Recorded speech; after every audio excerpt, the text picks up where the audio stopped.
Moses in the burning bush. God's rescue plan begins. Israel's slavery and divine intervention. There was a time when the sun was scorching hot over fields of mud and straw in the region of Egypt, where people were forced to work while wearing heavy chains.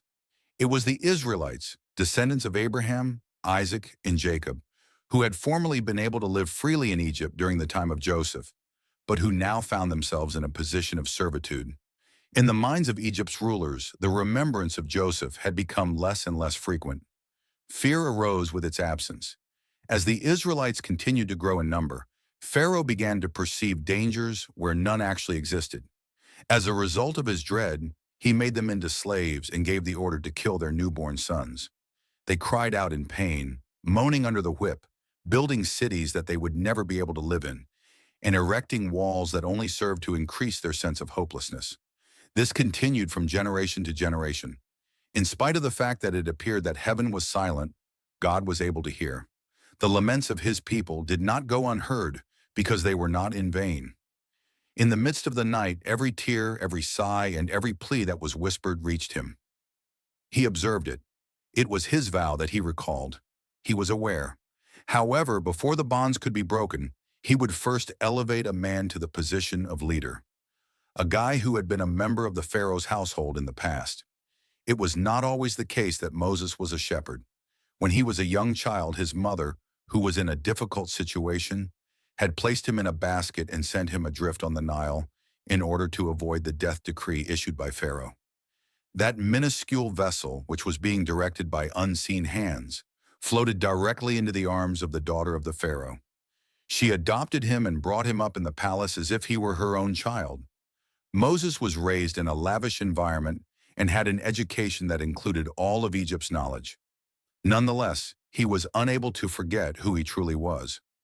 Moses was a young man when he witnessed an Egyptian slave driver using physical force on a Hebrew. The spark ignited within him. As a result of his blow, the Egyptian was killed. However, as a result of this act of justice, he became a wanted person. As Pharaoh made an attempt to take his life, Moses escaped into the wilderness. He made his way through the desert and eventually reached the land of Midian, where he sought safety among the shepherds.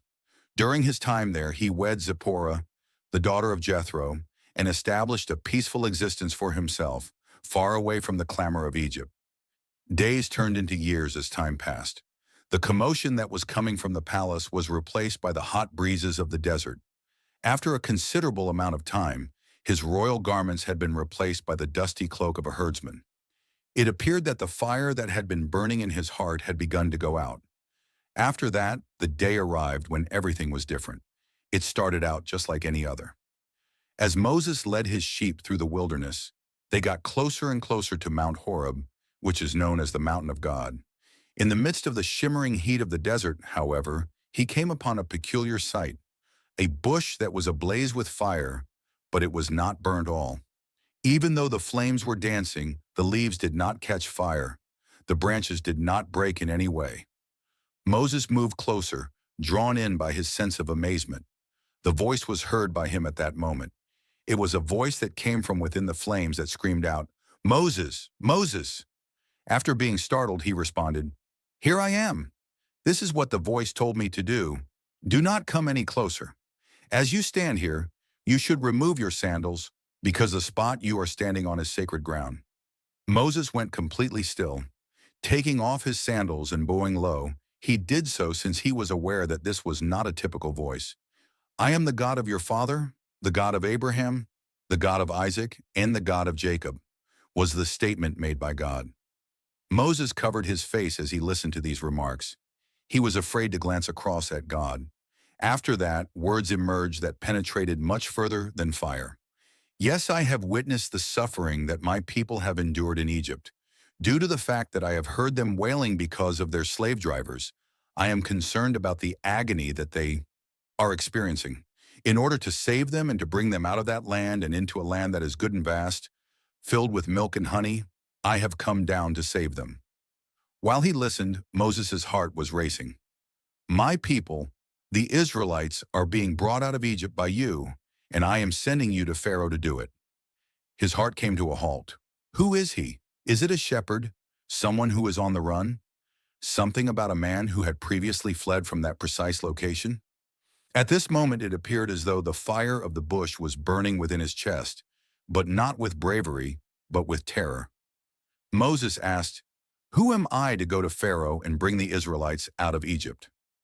He believed that he was the right one to do so. A promise that would reverberate throughout the ages was the response that God gave, which was, "I will be with you." Despite this, Moses was hesitant. How would you react if people asked who had sent him? To what would he respond?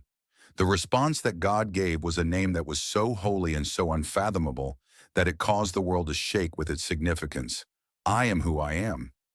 Give them the message that I am has sent me to you. This name, Yahweh, was the very voice of life itself. Uncreated One is the One, the unending One.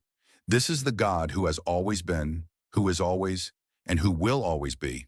They had not been forgotten by the God of their forefathers by any means. It was time for him to take action. Moses, however, did not let up his resistance.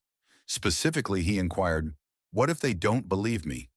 Imagine for a moment that they tell you, "The Lord did not appear to you." Moses was given signals by God, who possessed patience that was much above that of man. A staff that could transform into a snake and then revert back to metal. An instantaneous hand that would become afflicted with a sickness and then recover from it. This water from the Nile would eventually transform into blood. However, Moses continued to shake. He stated, "I have never been so eloquent in my life." "I have a slow tongue and speech," she said. In response, the Lord said, "Who was it that gave human beings their mouths? In what way do they become deaf or mute? Who will either make them see or cause them to be blind? Can it not be that I, the Lord? Go ahead and talk. I will assist you in doing so and will instruct you on what to say." Despite this, Moses continued to beg, "Please send someone else there." One more concession was granted by God, despite the fact that his patience turned into rage. "Aaron, your brother, is already on his way to meet you for the first time. In your stead, he will talk. You will both hear from me in a moment. You are going to be like God to him, and he is going to be your voice." At long end, Moses gave his consent. He went back to Jethro, his father-in-law, and requested permission to go back to Egypt by asking for permission. After that, he equipped himself with a staff and embarked on a voyage that would shock nations. A voyage that begins in the wilderness and ends on the throne of the most powerful kingdom on the planet. A path from dread to having faith in God. This is the journey from exile to purpose. His fire was unabated, and the bush that was on fire continued to smolder behind him. At the same time as it was a show, it was also a symbol. It is a message. Because God is aware of suffering, he takes action. That even the most insignificant vessel is capable of carrying out the most important mission. Rather than relying on soldiers, the process of deliverance starts with a summons. Furthermore, the one who calls is the fire that does not go out while it burns.